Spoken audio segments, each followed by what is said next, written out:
संविधान सच्चा है। जय भीम आइन जिंदाबाद।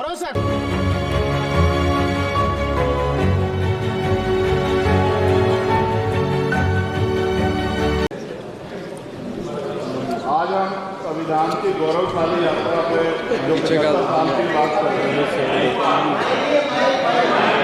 ये इनका काम है। धन्यवाद सभापति जी। आगे सर, आगे। आज हम संविधान की गौरवशाली यात्रा पे बात करने के लिए चर्चा कर रहे हैं। कल से ये चर्चा चल रही है सर। मैंने बहुत सारे दोनों पक्ष के और जितने भी हमारे मेंबर हैं सुना सर, उनको बड़े बड़े नेता हैं सर। इसके भाग 1 में लिखा हुआ है India that is Bharat, Hindustan नहीं लिखा हुआ है सर। लेकिन सारे नेता संविधान पर चर्चा कर रहे हैं लेकिन हिंदुस्तानी कहेंगे, भारत कहने की हिम्मत नहीं जुटा पा रहे। ये बड़ा सवाल है सर कि क्या संविधान के हिसाब से बात रखी जा रही है। मैं धन्यवाद दूंगा फूले साहू बाबा साहब अम्बेडकर को और मेरे नेता मान्यवर साहब श्री काशीराम को। 25 नवंबर 1949 को संविधान को सौंपते हुए डॉक्टर बाबा साहब अम्बेडकर ने कहा था कि 26 जनवरी 1950 को हम विरोधाभास भरे जीवन में प्रवेश करने जा रहे हैं।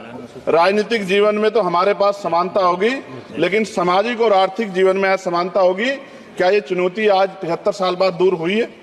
भारत ने 26 जनवरी 1950 को संविधान लागू होने के साथ खुद को एक संप्रभु लोकतांत्रिक और गणतांत्रिक राज्य होने का ऐलान किया। लेकिन सर उस समय संविधान की स्थिति ये थी कि जैसे गांव का कोई आदमी, मैं 50 की बात कर रहा हूं, वो 50 साल पहले शहर में आ जाता और बड़े लोगों की महफिल में चला जाता, उस जहां वो खाना खा रहे हो, और वो टेबल पे नैपकिन को खा के जो है ये कहता कि ये तो फीका, क्योंकि वो जानता ही नहीं था, वो समझता नहीं था संविधान को, संविधान है क्या। संविधान उसके लिए महज दस्तावेज था। ये जिम्मेदारी थी राजनीतिक दलों पे कि वो संविधान को व्यवहार में लेके आते। और इसके इतने सारे आर्टिकल हैं, अगर इनको व्यवहार में लाया जाता तो मुझे लगता कि आज देश बहुत बदल गया होता। बाबा साहब ने कहा था कि लोकतंत्र भारतीय भूमि का केवल ऊपरी पोशाक है, उनके अनुसार यहाँ की संस्कृति अनिवार्य तौर पर लोकतांत्रिक है। भारत जैसे गरीब और गैर बराबरी वाले देश में संविधान के जरिए छुआछूत खत्म करना, वंचितों के लिए सकारात्मक उपाय करना, सभी वयस्कों के लिए मतदान का अधिकार देना और सबके लिए सम्मान अधिकार तय करना, ये बहुत बड़ी उपलब्धि थी सर। ये संविधान है कि आप वहां बैठे हैं और मैं यहाँ खड़ा होकर अपनी बात रख रहा हूं, और इस देश में आदिवासी महिला के तौर पे जो है राष्ट्रपति बनी है, और प्राइम मिनिस्टर तो नहीं बना, लेकिन शेड्यूल कास्ट के बड़े नेताओं को भी जो है राष्ट्रपति बनने का मौका मिला। इस संविधान की देन, अगर वोट हम पे नहीं होता तो शायद अमीर और जो राजा महाराजा खुद को मानते हैं हमारी गलियों तक नहीं आ पाते, हमारे हाल नहीं जान पाते। आजादी का मतलब सर सिर्फ अधिकार पाना भर नहीं है, इसके लिए हमारे संविधान में सरकार और नागरिकों के अधिकारों के शासन के कर्तव्यों का विस्तार से उल्लेख किया गया है। बाबा साहब ने संविधान सभा में दिए गए भाषण में कहा था कि स्वतंत्रता आनंद का विषय है, पर अब हमें अपनी जिम्मेदारियों पर भी ध्यान देना होगा। संविधान ने सुनिश्चित किया कि रानी के पेट से राजा जन्म नहीं लेगा, वोट से नेता तैयार होगा। आर्थिक बराबरी के लिए सरकार क्या कर रही है? गरीब और गरीब हो रहा है, अमीर और अमीर हो रहा है। सुबह उठते कहीं बम की धमकी मिलती, कहीं दंगे की। ये अमृत काल है सर या धमकी काल है? कितना बढ़ रहा है आर्टिकल 15 सर। भारत में आज भी घोड़ी चढ़ने बैठते होती है सर। क्या दलितों को यहाँ भी बोलने का नहीं सर? अगर सबको 4 मिनट दे दो, मुझे दे दो। ये भेदभाव नहीं चलेगा दलितों के साथ। Time is 4 minute. Don't waste भाई सर, आप क्या करो अगर सबको 4 मिनट दिए तो? आप मना करो, मैं बंद कर देता हूँ इसको। क्या दलितों को सबसे आखिरी में नंबर मिलेगा और बोलने का मौका मिलेगा? क्या मजाक कर रहे हैं सर आप? नो, ये all independent people are having only 4 minutes. You take sir. Independent में अपनी पार्टी का मेंबर हूँ सर, और जीत के आया हूँ सर, किसी की दया में नहीं आया। Take 1 minute and finish sir. कल भी बोले तो एक दलीय पार्टी के लोग, आप मौका दो सर। मूछे रखने पर हत्या होती है, महिलाओं पे, छोटे मासूम बच्चों पर रेप हिंसा होती है। एनसीआरबी का डाटा देकर डर लगेगा। यही 1 किलोमीटर में संविधान को जला गया, और महाराष्ट्र के परभनी में अभी भी संविधान को नष्ट किया गया, उसकी कॉपी को। आर्टिकल 25-26 में संविधान में सभी को धार्मिक आजादी। कहाँ है दलितों की, मुसलमानों की, जैनों की, बौद्धों की, ईसाइयों की? छत्तीसगढ़ में सतनामी समाज को संविधान की अपनी धार्मिक आजादी के आधार पर जो है उनको अपमानित करके जेल में बंद कर दिया। संभल, अजमेर, अयोध्या सब इसका उदाहरण है। ये सरकार आलोचना डरती है। कितने लोग जेल में बंद है? मिरान हैदर, खालिद सैफी, उमर खालिद खान, सिफा खान, गुलफ्शा फातिमा और आजम खान साहब राजनीतिक विरोध में बंद है।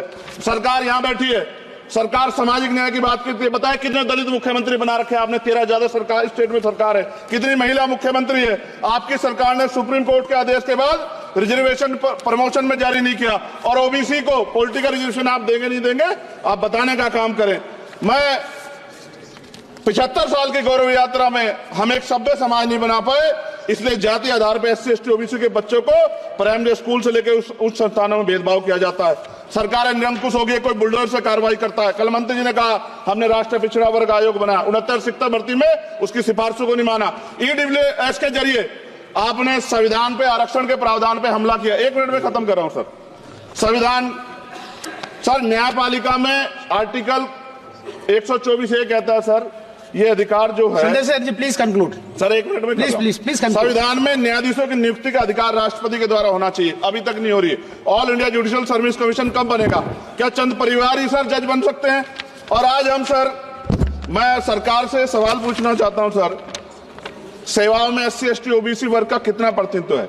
भारत सरकार के मंत्रालयों के अधीन PSU में, बैंकों, बीमा कंपनियों में और स्वस्थायी संस्थानों में आउटसोर्स तथा कॉन्ट्रैक्ट पर वर्तमान कार्यरत कर्मचारी कुल कितनी संख्या है? आउटसोर्स और कॉन्ट्रैक्ट में कार्यबल SC ST OBC कितना प्रतिशत है? निजी क्षेत्रों में कार्यरत कर्मचारी उनके SC ST OBC की वर्ग लाभ। सर खत्म कर, लास्ट पॉइंट सर। सर मैं फिर स्पष्ट तौर पर कह रहा हूं सर, यहां बैठे SC और OBC के मेंबर से कह रहा हूं सर, उनको सामाजिक जिम्मेदारी का ध्यान भी रखना चाहिए। पार्टी के प्रति वफादारी के साथ साथ अपने वर्गों के प्रति ईमानदारी भी रखनी चाहिए। ईमानदारी नहीं होगी तो इन वर्गों का भला नहीं हो सकता। सभी साथियों को जय भीम, जय भारत, जय संविधान। मैं बहुजन दस्तक एंड कॉन्स्टिट्यूशन चैनल से गौतम रत्ना, और आज हमारे स्टूडियो में हमारे गेस्ट हैं डॉक्टर JK गौतम साहब, जो बड़ी अपनी आवाज़ को बेबाकी से सारे मुद्दों को अपने आवाज़ के द्वारा रखते हैं समाज के और देश के सामने। बहुत बहुत स्वागत है डॉक्टर JK गौतम साहब आपका स्टूडियो में। डॉक्टर साहब, आज जो हम चर्चा है हमारी वो रहेगी संविधान पर। आज मैं सुबह टीवी देख रहा था न्यूज़, तो संसद में चर्चा चल रही है संविधान पर। 2 दिन इसी के लिए रखे गए हैं। तो किरण रिजिजू जो संसदीय कार्य मंत्री और अल्पसंख्यक मंत्रालय के मंत्री हैं, क्योंकि कानून से जुड़ा संविधान का मामला है तो उन्हीं को जवाब देना पड़ेगा। तो वो मैं जब उनको देख रहा था तो जिक्र कर रहे हैं उसमें बाबा साहब अम्बेडकर के कानून मंत्री रहते हुए रिजाइन करने का, और वो नेहरू को जो पत्र लिखा उन्होंने, तो उस पत्र की वहाँ चर्चा कर रहे हैं। मतलब कहने का मतलब वो कहना चाह रहे हैं कि जो कांग्रेस सरकार थी या जो नेहरू थे, उन्होंने बाबा साहब अम्बेडकर के ऊपर इतना, एक तरीके से उनकी बात को ना मानना एक अन्याय के रूप में देख रहे हैं कि इतना बड़ा बाबा साहब का अपमान किया, जिसकी वजह से उन्होंने बहुत कम टाइम में रिजाइन देना पड़ा। लेकिन और वो भी उस पर जो हिंदू कोड बिल था उसकी चर्चा पूरा बड़े अच्छे से की उन्होंने, और तथ्यों को निकाल कर लाए। वो तो हम लोग तो बाबा साहब के फॉलोवर हैं, तो हम तो उन तथ्यों को पहले से ही जानते हैं। बट यहाँ पर सवाल ये भी तो है ना कि आप जिस संविधान की कसमें खा रहे हो, जिस बाबा साहब अम्बेडकर को बार बार नमन करते हो, संविधान दिवस भी आपने घोषित किया, क्या संविधान को जिस तरह से आज देश जहाँ आप देख रहे हैं जहाँ खड़ा है, क्या संविधान को खत्म किया नहीं जा रहा है? क्या उनके कितने मंत्रियों ने नहीं बोला खुलेआम? क्या उनके आर्थिक सलाहकार ने नहीं बोला? तो बार बार उसी चीज को उठा करके ला करके संसद में भी प्रेजेंटेशन करना, चुनावों में उसको उस चीज को बार बार उठाना, आप किस रूप में देख रहे हैं? देखिए, संविधान विषय जो है बहुत गंभीर विषय है। जिस तरीके से कांग्रेस ने अपने शासन में संविधान के साथ किया, पूरी दुनिया ने देखा। हम अच्छी तरह जानते हैं कि कितना संविधान देश में लागू हो पाया, कितना नहीं लागू हो पाया। 40-50 साल शासन किया, और जिस तरीके से कांग्रेस से मोह भंग होने के बाद में लोगों ने मोदी साहब को चुना, बीजेपी को चुना कि साथ ये संविधान की रक्षा करेंगे, संविधान के अनुसार देश चलाएंगे। जिस तरीके से आए थे बड़े बड़े वादे करके, अच्छे दिन के नाम पे, संविधान के नाम पे, महिलाओं के नाम पे, महंगाई के नाम पे, बेरोजगारी के नाम पे, जीएसटी के नाम पे बहुत सारे वादे करके ये गवर्नमेंट आई। और ये भी इतिहास है कि संविधान की हत्या जो हुई है बहुत बड़े पैमाने पे, वो भी मोदी जी के ही शासनकाल में हो रही है और मोदी जी की देखरेख में ही हो रही है और नाम ले लेके हो रही है।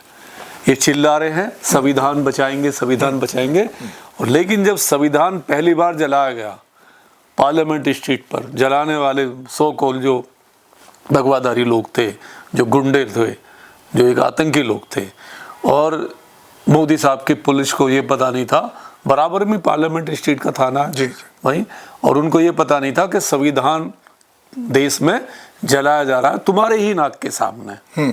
और मेरे जैसे लोग वहाँ पे, मैं खुद था, मैं था 3 घंटे थाने में रहा, मेरी टीम 3 घंटे थाने में रही, और बड़ी मुश्किल से मधुर वर्मा थे वहाँ पे, एसीपी जो मतलब डीसीपी थे, सॉरी डीसीपी थे, उनको रिक्वेस्ट करके एफआईआर कराई गई, रिक्वेस्ट करके एफआईआर कराई गई, उसमें सजा भी हुई लोगों को। और अभी ताज़ा मामला है मुंबई का, परभणी महाराष्ट्र का ताज़ा मामला है कि मूर्ति तो तोड़ी बाबा साहब की। अब सरकार किसकी है वहाँ पे? किसकी सरकार है? हाँ। सरकार अमित शाह जी की है, सरकार मोदी जी की है, सरकार योगी जी की है, सरकार आरएसएस बीजेपी की भी है। और जैसी सरकार वहाँ बदलती है माहौल चेंज होता है। और क्या हुआ? बाबा साहब की मूर्ति तोड़ी, और जो संविधान की जो वहाँ पे वो था प्रतिलिपि रखी हुई थी संविधान की, उसको भी तोड़ दिया गया। तो और ये संविधान की बात कर रहे हैं। कल पार्लियामेंट में मात्र 16 सांसद थे, संविधान पे चर्चा हो रही थी, 16 सांसद, क्योंकि प्रधानमंत्री नहीं थे तो संविधान की भी जरूरत नहीं थी। तो और जितना अपमान इस सरकार ने संविधान का किया है ना, इनके आर्थिक सलाहकार समिति के आर्थिक सलाहकार थे कपिल देव रॉय, उन्होंने साफ साफ कहा कि देश में संविधान की समीक्षा होनी चाहिए। और अनंत कुमार हेगड़े को कैसे भूल जाएंगे, उन्होंने साफ कहा। और जो मेरठ से जीता है उसने तो संसद बनने से पहले इस तरह के नहीं, अनंत कुमार हेगड़े ने तो साफ कहा कि संविधान बदलने ही आए हैं, मकसद ही संविधान बदलने का है। और इनके इतने सारे इनके बयान बीजेपी वालों के, आरएसएस वालों के संविधान को लेके आ रहे हैं। क्या किया मोदी साहब ने? किसी को सजा दिलाई, किसी को अरेस्ट किया, किसी को फांसी हुई। जिस संविधान के नाम पे आप पीएम बने हो ना, और बार बार 1000 बार आप गला फाड़ के पार्लियामेंट में बोल चुके हो कि मेरी माँ तो घरों में सफाई का काम करती थी, मेरे भाई तो चाय बेचता था मैं, और बाबा साहब के सुंदर संविधान की वजह से, संविधान में जो अधिकार दिए उनकी वजह से मैं प्रधानमंत्री बना। और पिछड़ी जाति का भी कहते हैं आप। तो आपको ये आप पे सवाल है कि आप ही के रहते हुए आप बार बार संविधान का नाम लेते हो, और बार बार आप ही के रहते हुए संविधान की सबसे ज्यादा जो संविधान को जलाया गया, तोड़ा गया, फोड़ा गया, संविधान की हत्या हुई, वो आपके शासन में हुई है और आपकी देखरेख में हो रही है। और संविधान में कितने अमेंडमेंट किए आप लोगों ने आज तक? 108 अमेंडमेंट। आप सबसे ज्यादा अमेंडमेंट इनकी सरकार में, सारी सरकारों में। और वो संशोधन भी अक्सर ऐसे हैं कि जो बहुजन समाज के जो वंचित समाज है और महिला उनके खिलाफ जा रहे हैं। तो इस संविधान के नाम पर जो ड्रामा है ना, चाहे कांग्रेस का हो, चाहे राहुल गांधी का हो, चाहे अखिलेश का हो, और सबसे बड़े हमारे मोदी साहब का जो ड्रामा है, सबसे बड़ा ड्रामा जो है, ये सर पर लेकर संविधान दिवस मनवा रहे हैं, संविधान पर चर्चा करवा रहे हैं, संविधान की हत्या करवा रहे हैं। और पार्लियामेंट में तो हो ही रही है, कानून के द्वारा से हत्या करा रहे हैं। जो सुप्रीम कोर्ट में जो जजमेंट था ना सुप्रीम कोर्ट का, उस पे साइलेंस रहना सरकार का। अरे कोर्ट में आप साइलेंस हो जाते हो, डिफेंड करते हो, और आप हत्या करा देते हो आर्टिकल 341 की।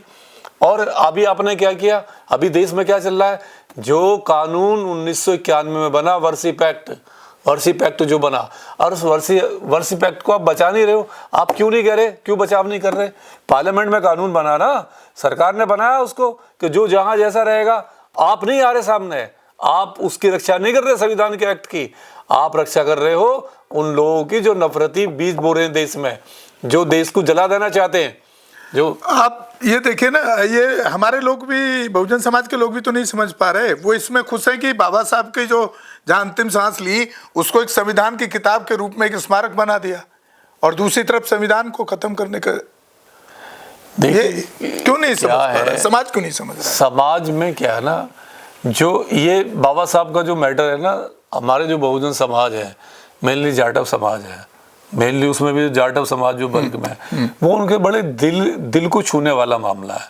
जहां भी बाबा साहब का नाम आता है तो वो वहां पे कुछ उनको दिखाई नहीं देता, नाम के पीछे ही वो चल नाम नहीं, उनकी भावनाएं जुड़ी हुई। देखिए जिस आदमी ने, जिस बाबा साहब ने उनको इतना बड़ा, देखिए अधिकार तो सबको दिया, अधिकार तो सभी को दिया, कुछ ना कुछ बाबा साहब ने सभी को दिया है। महिलाओं को नहीं, तो उस एससी में भी जाटव नहीं है, बहुत सारी जातियां हैं, बहुत सारी जातियां हैं, सबको बराबरी है। एससी में 100 से ऊपर जातियां, कितनी सारी जातियां, सब क्लास जो हैं, तो उनमें सबको मिला। लेकिन जो मैटर करता है, जो बाबा साहब की बात करेगा, उनकी आइडियोलॉजी पे, 22 प्रतिज्ञाओं पे चलता है, वो तो एक बल्क में तो जाटवी है। इसमें तो कोई, देखिए इसमें तो कोई कुछ भी कहे, कोई मुझे कह सकता है यार आप तो जातिवाद नहीं, जो है वो कहना पड़ेगा। देखिए जब हमारे संविधान पे, जब हमारे अधिकार छीनने की बात आती है, तो ये जो जाट और महार है ना, और मीना है, ये रोड पे आता है, ये अपने बच्चों की कुर्बानी देता है, ये मुकदमे झेलता है, ये पिटाई झेलता है, ये शोषण झेलता है, ये जेलों में जाता है।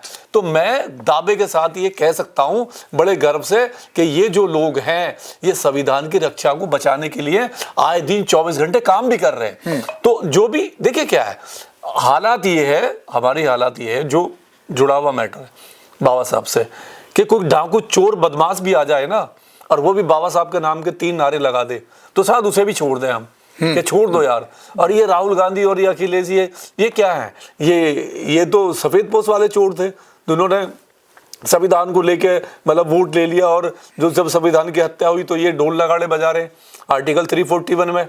नहीं, और डॉक्टर साहब एक इसको किस तरह देख रहे हैं आप? आपको डेली, आज जैसे आप कोई भी टीवी न्यूज चैनल खोलोगे, 7,500 करोड़ से ऊपर पैसा गंगा स्नान पर डुबोया जा रहा है। तो और एक तरफ कह रहे हैं हम संविधान पर चर्चा कर रहे हैं, संविधान को वो संविधान को जो बाबा साहब को जो कह रहा है वहां पे रिजिजू संसदीय कार्य मंत्री, सिर्फ नेहरू को दोषी ठहरा रहा है वो। यहाँ पर जो आप आज 8,000 करोड़ रुपए आपने संविधान की हत्या के ऊपर, क्या वो खर्च नहीं हो रहे जो गंगा स्नान के लिए हो रहे हैं? क्या उनसे स्कूल कॉलेज शिक्षा के लिए नहीं खोले? वो पैसा खर्च हो सकता था। उसमें मोदी ने 21,000 करोड़ रुपए यहाँ से सेंट्रल से भेजा है, 5500 करोड़ वो, यानी आप देखिए, क्या वो संविधान की हत्या नहीं है?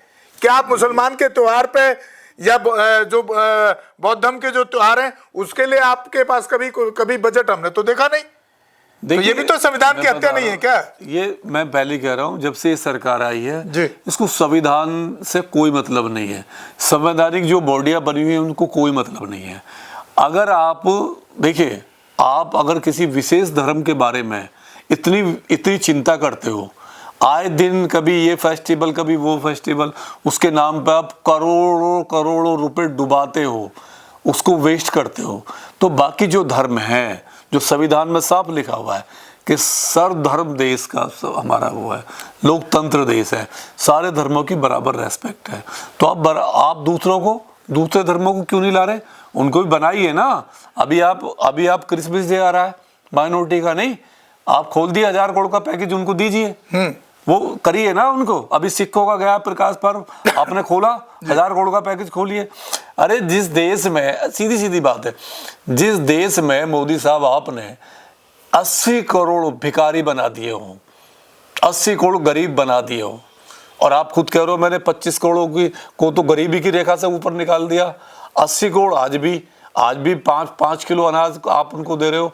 यानी अगर आप उनके घर में 5 किलो अनाज ना दो तो शायद वो भूखों मर जाए। मतलब इतनी औकात नहीं है उनकी 80 करोड़ की जो अपने बच्चों को 2 रोटी का निवाला खिला सके एक तरफ। और दूसरी तरफ आपने कितना पैसा लिया है IMF से, अंतरराष्ट्रीय मुद्रा कोष से जितना पैसा लिया ना आपने इस 10 साल में, उतना जो 60 साल में कोई सरकार नहीं ले पाई।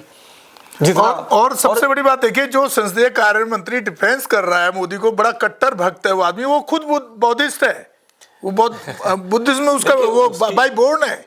भाई वो देखिए क्या है, बौद्धिस्ट होना और बौद्ध बाबा साहब के विचारों पे चलना। अल्पसंख्यक समाज से आता है, अरे अपनी आवाज तो उठाओ कम से कम। बहुत सारे गुलाम हैं, कांग्रेस में गुलाम भरे पड़े हैं, बीजेपी में कितने सारे गुलाम गए हुए हैं जो बाबा साहब के नाम पे वोट लेके जाते हैं। नहीं, बाबा साहब का बै पता नहीं है उनको, भगवान बुद्ध का है पता नहीं है उनको, कुछ पता नहीं उनको, ना 22 प्रतिज्ञाओं का पता है, बाबा साहब का बलिदान उनको याद है क्या? अरे वो कोठी बंगला वाले हो गए, नहीं उनको केवल वो नेता बन गए हैं, उनको नहीं पता बुद्ध ने क्या कहा, बाबा साहब ने क्या कहा, या संविधान क्या है। अगर संविधान में वो राइट नहीं होता तो किरण रिजिजू जैसे ना कहीं चपरासी होते, चपरासी भी नहीं होते, डॉक्टर कहीं साहब, चप्पल जूती साफ आप कर ये रहे होते। देखिए कि वैसे ही पैसा पानी कई हजार करोड़ रुपए दियो में बहा दिया एक धर्म के लिए, एक विशेष धर्म के लिए, वैसे ही अभी गंगा स्नान पे बहाया जा रहा है। सीधी बात ये है कि ये कितना हमारे देश में जब तक लोग, अफसोसजनक है। हमारे देश में हॉस्पिटल की बहुत बड़ी कमी है, हमारे देश में स्कूलों की बहुत बड़ी कमी है। जिस देश में स्कूल इतने कम हो और खुद सरकार ने 70,000 स्कूल बंद करे हों सरकारी, और 25,000 का तो अभी अल्टीमेटम दिया था बंद करने का यूपी गवर्नमेंट ने, उस देश में इतना सारा पैसा वेस्ट करना आस्था के नाम पे, ये कहाँ का लॉजिक है? अरे उन बच्चों को स्कूल दो, उन्हें शिक्षा दो, रोजगार दो। जिस देश में बेरोजगारी चरम पर है, महंगाई चरम पर है, अब जीएसटी में छूट करो ना।